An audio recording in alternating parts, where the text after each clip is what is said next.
Good morning, classmates. Good morning, Doc. I'm Angelica, and I will report on stress management. This is in relation to the demands in life and demands at work. So, we will talk about, for my part, uh, the definition of stress, predispositions to stress, and the different kinds of stressors.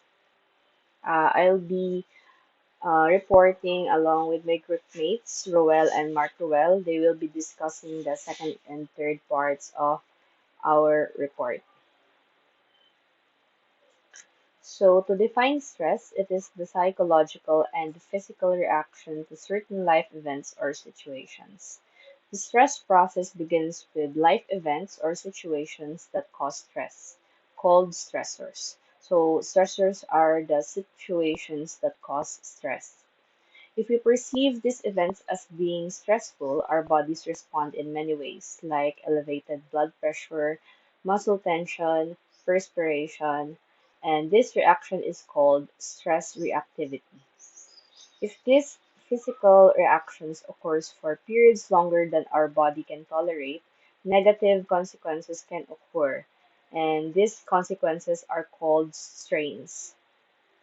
What determines whether something will be a stressor depends a great deal on its importance and the amount of perceived controllability. So, it depends on the person kung ang isang situation ay stressful or hindi. So, pwedeng sa work, may mangyari, and then may isang work employee na na-stress doon, pero yung isa naman ay hindi naman na-stress doon. So, it really depends on the perception and kung stressful siya and yung perception din ng employee if kaya niya bang i-control yung stressor na yun. So, there are certain predispositions to stress and ito yung personality ng tao. So, it's either you are type A personality or type B personality. This is based on Michael Amott's book on industrial psychology. So, if you talk and walk fast, get impatient easily, always seems to be in a hurry, and we are characterized mainly by achievement, striving, impatience, and time urgency, anger, and hostility, you might be type A. So, mga type A daw ay predisposed to stress. Mabilis silang ma-stress. So, if you're on the other side naman, type B personality, you seem to be more laid back, better able to keep it in perspective, use more positive ways to deal with it, more relaxed and agreeable. So, baka ikaw yung nonchalant or type B personality if you possess these traits. So, before we go to common stressors pala, nasabi din sa book na all negative reactions to stress or mga stressors are usually related to neuroticism. So, yung mga neurotic, mas mabilis ma-stress dahil nga sa personality traits of being anxious and irritable. So, for the next part, we will discuss about the common stressors. So, this is in relation to work. So we will have the personal stressors, occupational stressors, organizational stressors, stressors in the physical work environment, work schedule, and other sources of stress. So ito yung mga stressors natin. And actually, nag-overlap siya yung sa life, like personal life, and sa work. It's kind of inevitable na ipaghiwala yung iba. Although, yun yung ideal na set up to have a separate personal life and professional life. So, personal stressors are stressors that deal with such non-work issues like family, intimate relationships, marriage, divorce, health issues, financial problems, raising children, difficult or angry people at work, and life changes. They are usually considered as reaction to change, like all other types of stressors, like moving to a new home, ending or beginning a new relationship, and changing ourselves. So all of these are more on the personal side and not directly related to our work or occupation. So the factors related to personal stressors are these three: fear, resistance, and resentment. So with fear, it happens when we voluntarily or involuntarily leave a stage of our lives that has become comfortable and predictable. We enter a new stage that is uncertain. For example, you have resigned from your previous job and then you are now in your new job. So this is a new stage in life, lot of uncertainties. And wala ka na dun sa comfort zone mo sa previous job mo if that was the case. Next is resistance. So, resisting to change is holding on to old traditions that are no longer feasible. So, parang natural response daw to sa change yung pag-resist. So, syempre, pag hindi na gumagana yung mga old ways and may bago ng ways na pinapresent or new process, ganyan, usually people will really resist. So next naman ay resentment. So this is the product when changes are forced on us, particularly those that we feel we had no control over or input to. This happens when we don't want to change, don't understand why we have to make a change, and don't like how the change makes us feel. So kung ayaw na ayaw talaga natin yung change, hindi natin maintindihan kung bakit nangyayari yun, uh, it will lead to resentment. So next is the occupational stressors. This is the next type of stressors, and it can be grouped under two broad categories: job characteristics and organizational characteristics. So under job characteristics are three uh, factors. So, number one is the role conflict. So, this occurs when our work expectations and what we think we should be doing don't match up with the work we actually have to do. So, siguro kung magbe-base tayo sa job description na binigay sa atin sa work, if we see that yung ginagawa natin currently is not listed doon, or hindi talaga yun yung actual mong work, that is role conflict. So, hindi siya nagmamatch. Kapag naman role ambiguity, it occurs when an individual's job duties and performance expectations are not clearly defined. So, siguro, for example, you were given the job of a secretary, but um, hindi dinefine kung secretary of who, kung sino talaga yung boss mo or ano talaga yung main work mo or designation. So, if ever nagiging secretary ka sa CEO ng company, but also binibigyan ka ng job to be the secretary of the vice president. So, kung hindi clearly defined talaga, that is ambiguity. Next one is role overload. It develops when individuals either feel they lack the skills or workplace resources to complete a task or perceive that the task cannot be done in the stress and negative health outcomes. So, ito yung nangyayari pag hindi na kaya ng role ng isang employee yung mga tasks na binibigay. Like, hindi na siya um, realistic din. Or nape-perceive niya na yung task, it can give you stress and negative health outcomes due to the overload. So the next one, next kind of stressor is the organizational stressors. So yung characteristics niya na likely to cause stress include the following. So first is the person-organization fit. It refers to how well such factors as your skills, knowledge, abilities, etc. match those of the organization.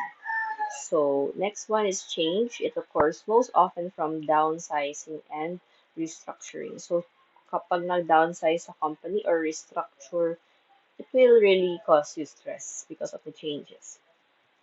Next is the relation with others. So, actually, based on observation, ito yung usual source of stress sa organization. It happens usually when coworkers and customers can be a major source of workplace stress. So next one is the organizational politics.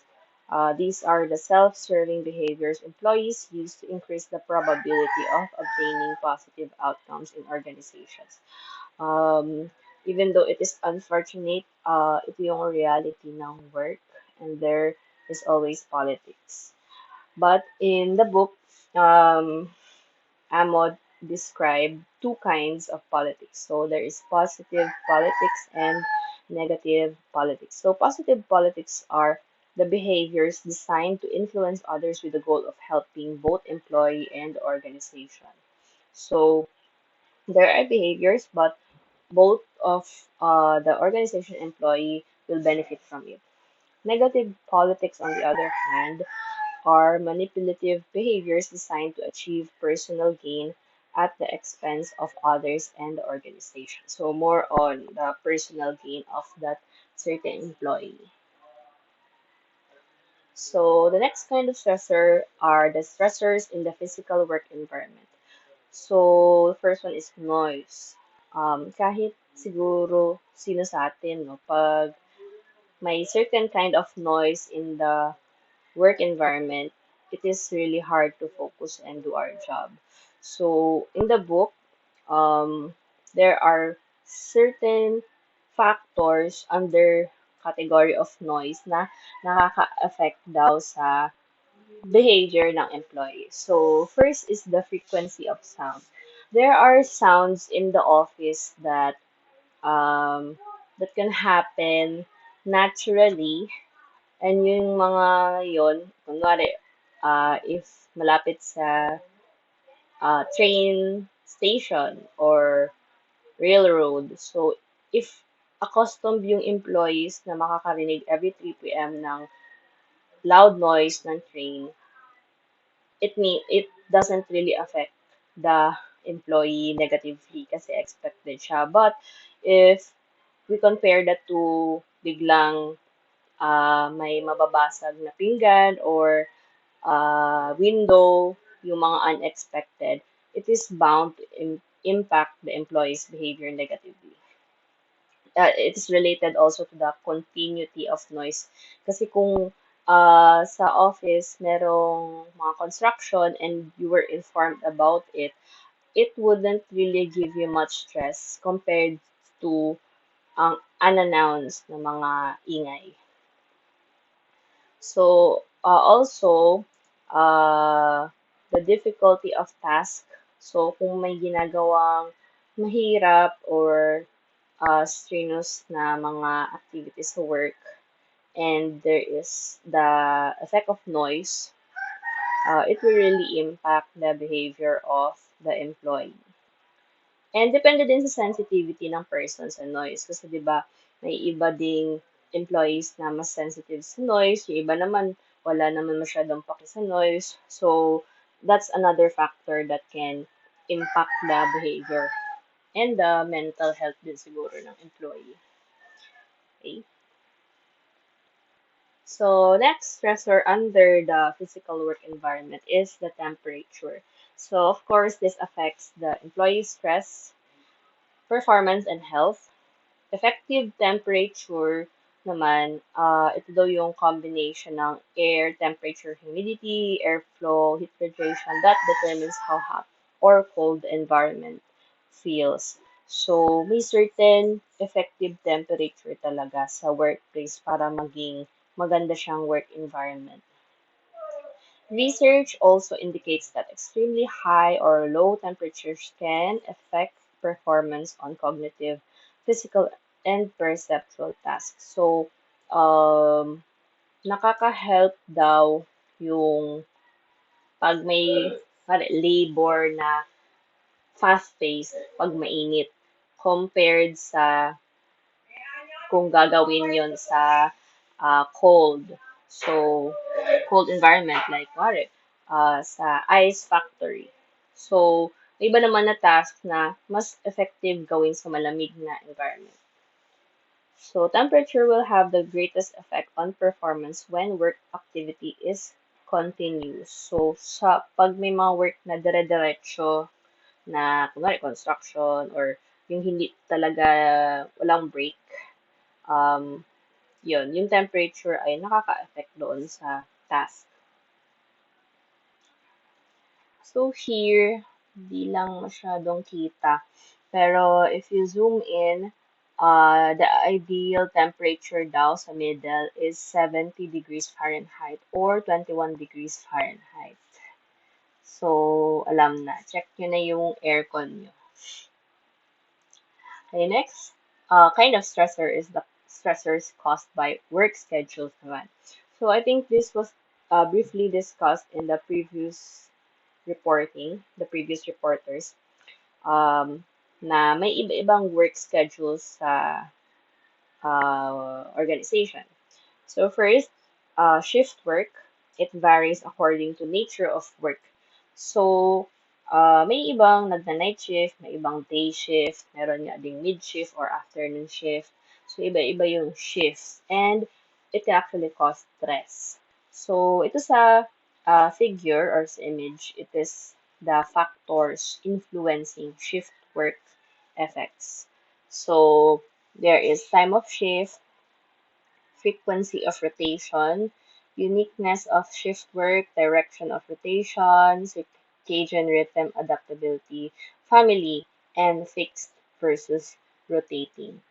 So, ito sa shift work, sabi daw, mas maganda yung fixed na shift work versus yung rotating or nag-change. Kunwari, sa mga call center or sa mga nurse or in the hospital, pag yung work mo is night shift, pero kung consistent siya within a long period of time, like months, um, it will not cause as much stress compared sa pagpaiba-iba. Kunwari, night today, tomorrow afternoon, tas tomorrow morning. So, pagpaiba-iba daw, it will increase the likelihood of stress. And may iba naman na mga night person na mas bagay sa kanila yung night shift compared sa mga hindi sanay sa graveyard shift or night shift. Yung mga hindi sanay, of course, mas maaapektuhan sila negatively. So another concept under the stressors caused by work schedules is moonlighting. So, na-mention din siya sa previous report. This is the act of working at an extra job, especially without telling your main employer. So, moonlighting employees usually work for extra money, which is different from slash employees who work a second job because they enjoy the second career than because they need extra money. Example, yung mga employees, attorney slash landscaper. So, after niya maging attorney, within the work schedule, nagla-landscape siya on the side. But it's because parang more on hobby and enjoy niya yun. Compared sa moonlighter na ginagawa nila for the money. So, Mott and colleagues found that moonlighters were better adjusted and more active in the community than were their non-moonlighting counterparts. And this might be because of the flexibility, siguro if given that they are good with managing time, of course, you will be better adjusted. So the next is other sources of stress naman, which includes minor frustration, forecasting, and residual stress. So under minor frustration, this is encountered in daily life and may test our patience, but in and of themselves are not a problem. Usually last for a short duration. For example, traffic. Of course, sa Manila lalo na. Kahit minor siya, actually nagiging major na siya minsan because of the amount of time, lalo na kung malayo ka. So, according to the book, it is a minor frustration. since it is encountered in daily life and outside of work. Forecasting, on the other hand, develops from our constant worrying about the future. Like, what if ganito? What if ganyan? So, mahilig mag-what if. So, kapag nagpo-forecasting ka, talagang it will become a source of stress, lalo na kung hindi mo din siya makontrol na and nakaka-affect na siya sa yung day-to-day activities. So, if nangyayari yun sa inyo, uh, you might need to seek help then if it really affects na your family, yourself, your health, etc. So the last kind of source of stress is the residual stress, and it is the stress that is carried over from previous stressful situations. So if ever there are events in your life that are stressful, and hindi siya na-resolve, hindi siya nagka-closure, kumbaga, it will be carried over. It might show up expectedly or unexpectedly in your current state, and it will affect you and give you stress. So that's it for my report. The next parts of my our report will be reported by Roel and Marco. Thank you for listening.